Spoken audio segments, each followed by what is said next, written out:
Champions ট্রফিতে ভারতের বিরুদ্ধে পাকিস্তানের জয়ের কামনা করেছেন ভারতের প্রাক্তন পেসার অতুল ওয়াসন। তার এমন অদ্ভুত সিদ্ধান্তে অবাক হয়েছেন অনেকেই। 23 ফেব্রুয়ারি দুবাইয়ে অনুষ্ঠিত হাই ভোল্টেজ ম্যাচে শিরোপা ধরে রাখার লড়াইয়ে ভারতের বিপক্ষে মাঠে নামবে পাকিস্তান। সেই ম্যাচেই প্রতিপক্ষ পাকিস্তানের জয় কামনা করেছেন সাবেক এই ভারতীয় পেসার। পাকিস্তান তাদের প্রথম ম্যাচে নিউজিল্যান্ডের বিরুদ্ধে 60 রানে পরাজিত হয়েছে। এর ফলে দলটির টুর্নামেন্টে টিকে থাকার সম্ভাবনা নিয়ে সংশয় তৈরি হয়েছে।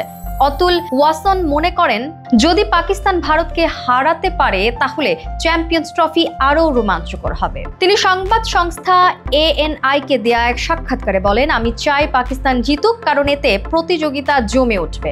পাকিস্তান জিতলে টুর্নামেন্টে উত্তেজনা বাড়বে, লড়াই সমান হওয়া উচিত।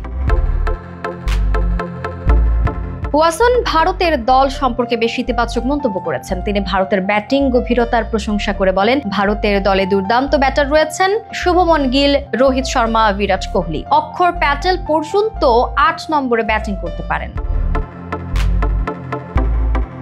দুবাইয়ের কন্ডিশন বিবেচনা করে ভারতের স্পিন নির্ভর দল নির্বাচন সঠিক সিদ্ধান্ত। এদিকে পাকিস্তান যেখানে প্রথম ম্যাচে হারের মুখোমুখি হয়েছে, সেখানে ভারত তাদের প্রথম ম্যাচে বাংলাদেশকে 6 উইকেটে হারিয়ে জয় পেয়েছে।